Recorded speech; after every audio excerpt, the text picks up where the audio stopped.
It's getting worse, isn't it, Oxford fans?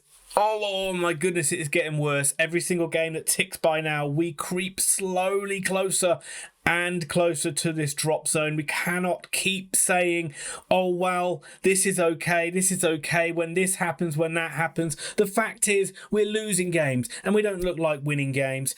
And these next two games now against Cambridge and Bristol Rovers are massive. But today, Oxford were at home to Plymouth Argyle, who are flying and are top of the league, and brought a huge amount of fans to the Kassam on a Tuesday night. Why are you all not with your wives and girlfriends celebrating Valentine's Day? Well, maybe you were, Plymouth fans, and congratulations to you guys. You always travel in great numbers, and you outsung us and outshouted us on what is pretty miserable times for Oxford United. And you came away with the victory. Look, I don't think many Oxford United fans thought that we would get anything out of this game today, on a day where we celebrated the life of Joey Beauchamp, which is about a year ago that he passed away. We were looking for a little bit of Joey Beauchamp magic, and at times we did match this Plymouth Argyle side, but the same old story, isn't it? We don't take our chances and we gift away goals, and it ended Oxford United 1, Plymouth Argyle 3. And again, just going to say, fair play to Plymouth Argyle. We've done the double over us again, like you did last season, and like what we've seen against you many times, certainly in the last two seasons. It's so much more clinical than we are. I think you'll probably agree that you weren't at your best today, yet you still got the job done. And, you know, the scoreline looks pretty comprehensive. Looking at the team news in this one, Elliot Moore came back in for Oxford United. Long went back to right back. McGuane came back into midfield. In midfield, you had Brannagan, Bate and McGuane. And it was the front three that I actually hoped Oxford would play, with Yannick, Goodrum and Joseph. Yannick, Wiltshire and Tyler Goodrum looking so good when they came on against MK Dons.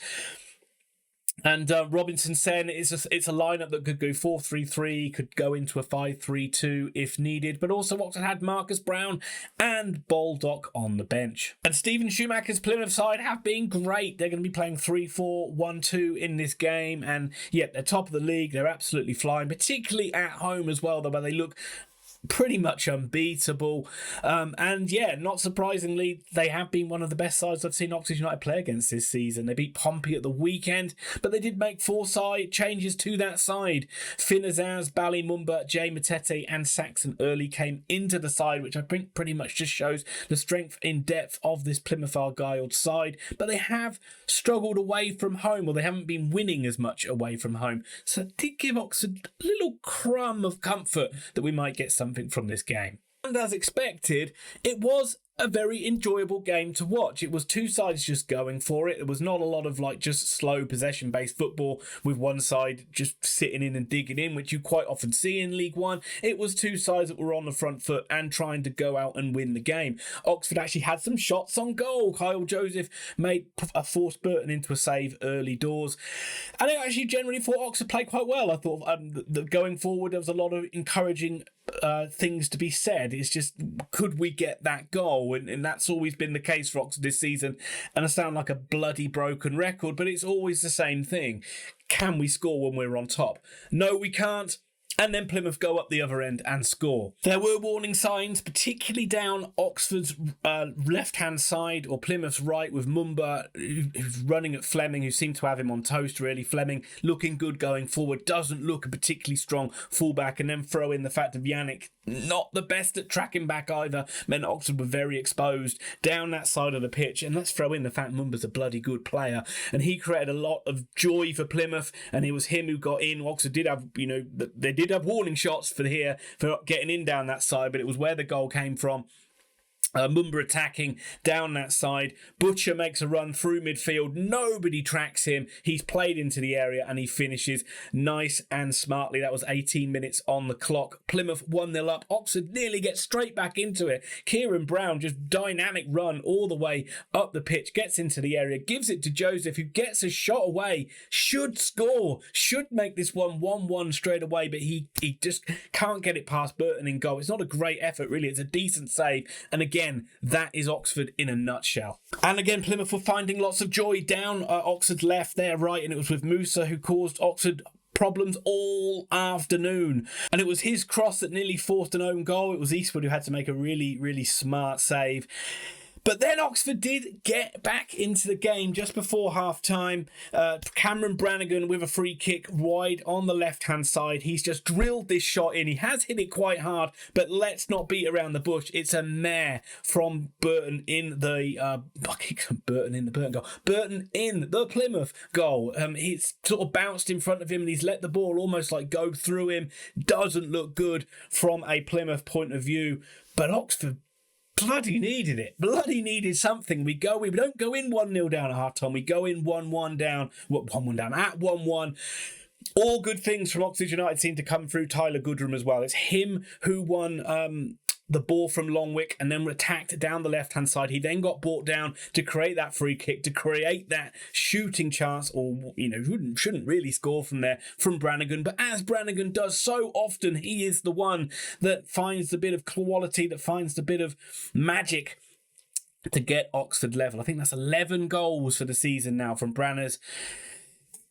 1-1 at half time, and I thought Oxford actually deserved to be level in the game. Second half was also a good game of football. Again, both sides play the game the right way, if you like. Yeah, both of them wanted them to play football and wanted to attack and get forward. There wasn't really a huge amount of chances, but both sides looked dangerous going forward. And obviously, from an Oxford point of view, you always just think that Plymouth have just got that goal somewhere. So you always kind of thought Oxford had to get at least another one to at least come out with a draw in this game. And we didn't really create too many chances. There was one that Fleming dragged wide, and probably the closest Oxford came was when Fleming took a free kick and Burton caught it, and then it kind of took a step back, and it was debatable whether he carried it over the line.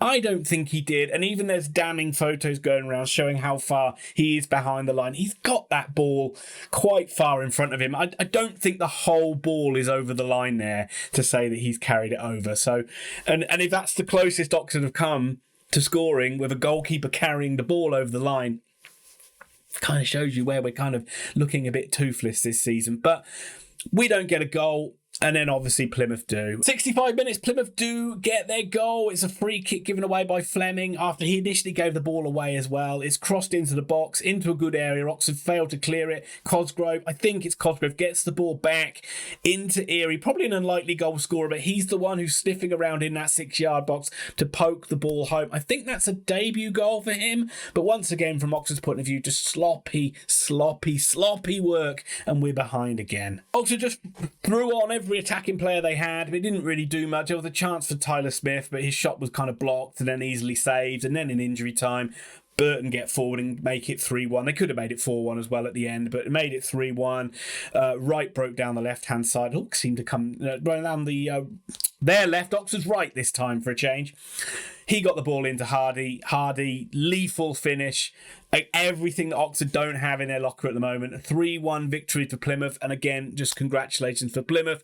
Top of the league, flying high. Looks like you're going to get that promotion over the line after that disappointment that you had at the end of last season. For Oxford, we're a mess. And the same old questions will come about now, won't they? Will there be a managerial change? What excuses will Robinson make for this one? I hope he doesn't come out. I know he will. He'll come out and say the players couldn't give any more. The players couldn't give any more. Karl, that is the least we expect. The least we expect is players giving effort. Would it kill them to have a bit of quality every now and again? Because that is where we're really falling down. And I know this is a game which kind of was a free hit, if you like, playing one of the sides at the top of the league. Not many people expected to get anything from this game. But this is also a game where Plymouth were going to come and be very open, and that's a style of play which suits Oxford United, because we've got players that would rather play in that sort of kind of a game. When we go to play sides like Cheltenham, go to play Bristol Rovers, go to play Cambridge, they are going to make this game very, very tight, very compact, and very difficult to break down. And I just wonder how Oxford are going to go about breaking these sides down. We look like a side that's more set up to play with wing-backs, with the players that we've got. I know Anderson wasn't there today, But just with these, like, I just think he's forced into playing 4-3-3 because we've got the likes of Josh Murphy and Yannick Wilshere. But I think this side is so much better to playing with wing backs. I think Fleming is so much better, going to be so much better as a wing back, and I think Goodrum or Anderson could do a job on the other side. I think that might be something that might make us a bit more compact as well. And then having two guys in the penalty area might get us a goal as well. But you know, if I can see it, why can't Robbo? But then again, there's a lot that he doesn't see. I'm actually not going to be able to do a review of the Cambridge game, so you'll probably end up with Oxford winning that one. And we just need a win. We need a win. By hook or by crook, we need a win. Well done, Plymouth, again. Leave your comments all down below. What a season.